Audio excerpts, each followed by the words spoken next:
Hello guys, welcome back to my YouTube channel. ഇന്ന് അന്നദാനം കഴിക്കാൻ പോയാലോ?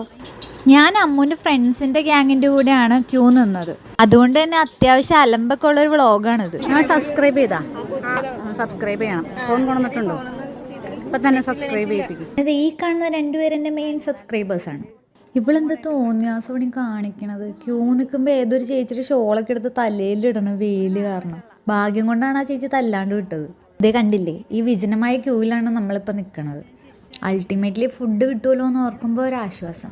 ഞാൻ പിന്നെ രാവിലെ ചെന്നതാണ്, അതുകൊണ്ട് എങ്ങനെയാണ് ഒരു ക്യൂ ഉണ്ടാവണേന്ന് ഞാൻ ഇന്ന് ആദ്യമായിട്ട് കണ്ടു. പിന്നെ എൻ്റെ ബാഗ് എടുത്ത് അമ്മൂന് ചേരാനുണ്ടെന്നും പറഞ്ഞ് അവളുടെ തലക്ക് കെട്ടി വെച്ച്. അപ്പോഴാണ് ഞാനൊരു കാര്യം ഓർത്തത്, മിഹാനെ കാണാനില്ല. പിന്നെ അധികം ആലോചിക്കേണ്ടി വന്നില്ല, അവനാ കളിപ്പാട്ട കടയുടെ അവിടെ ഉണ്ടാവും എന്ന് എനിക്ക് ഉറപ്പായിരുന്നു. പിന്നെ ഞങ്ങൾ നേരെ അങ്ങോട്ട് വെച്ച് പിടിച്ചു. അവിടുന്ന് നേരെ പോയി അവനൊരു തോക്ക് വേണമെന്ന് പറഞ്ഞു. അങ്ങനെ അതൊക്കെ വാങ്ങിച്ചിട്ട് ഞങ്ങൾ പിന്നെയും വന്ന് ക്യൂ നിന്ന് പകുതി ആയപ്പോഴാണ് ഞാൻ ഓർത്തത്, കൊച്ചിനെയും കൊണ്ട് നിൽക്കുമ്പോൾ ക്യൂ നിൽക്കണ്ട, ഫ്രണ്ടിൽ പോയി കയറാമെന്ന്. അങ്ങനെ ഞാൻ നേരെ കൊച്ചിനായിട്ട് ഫ്രണ്ടിൽ പോയി ഫുഡ് കഴിച്ചു. നല്ല അടിപൊളി ഫുഡായിരുന്നു. നല്ല ചൂട് ചോറും സാമ്പാറും അവിയലും ക്യാബേജ് തോരനും പിന്നെ നല്ല അടിപൊളി മാങ്ങാച്ചാറും ഇഞ്ചിക്കറിയും കാളനും ഒക്കെ ഉണ്ടായിരുന്നു. എനിക്ക് പൊടിഞ്ഞതായിട്ടുള്ള പപ്പടം കിട്ടിയത്, പക്ഷെ എന്നാലും അടിപൊളിയായിരുന്നു.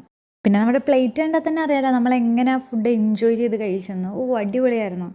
അല്ലെങ്കിൽ ഈ അമ്പലത്തിലും പള്ളിയിലൊക്കെ പോയി ഫുഡ് കഴിക്കണതിൻ്റെ ആ ഒരു ടേസ്റ്റ് അത് വേറെ തന്നെയാണ്.